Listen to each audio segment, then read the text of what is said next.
Hello.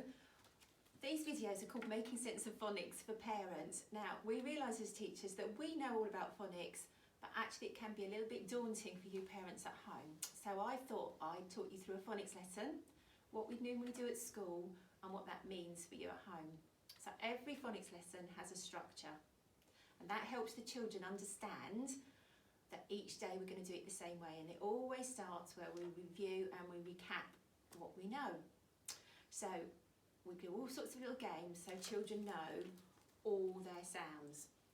Right, I'm going to start with some phonics terminology. So every letter is called, the sound it makes is called a phoneme. So the phoneme for this is A. And a grapheme is the actual letter of how we write it. So we have phoneme, the sound, and grapheme, the letter, the writing of the letter. So it's phonemes we're going to practice today. So I'm going to show you some. We have an A, B, K, D. Now you might have heard us as teachers say it's really important you say the sounds properly and pure sounds. That's because children find it really hard if you teach them the wrong sound.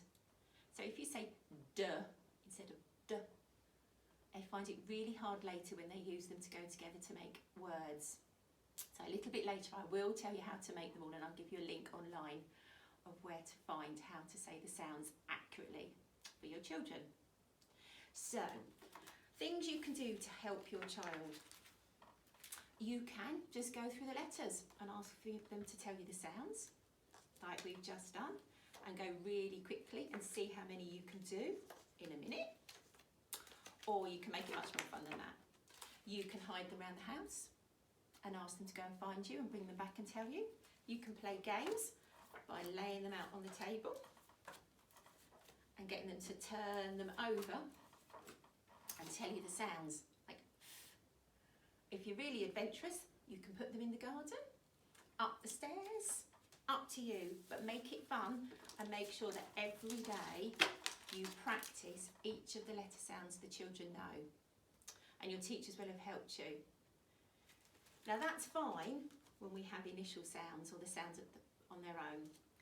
However, where parents begin to panic a little is when we see two sounds together. So we have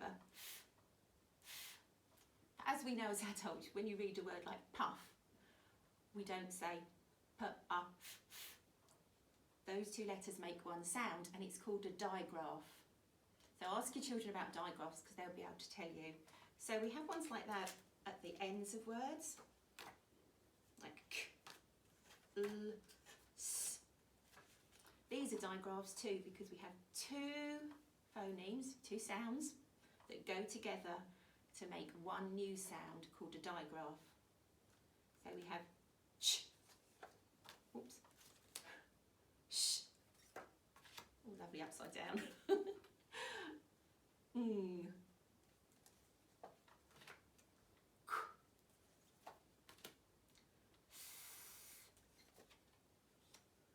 Now, as you've noticed, this one has three phonemes which make a new sound, and this one's called a trigraph. So we have I.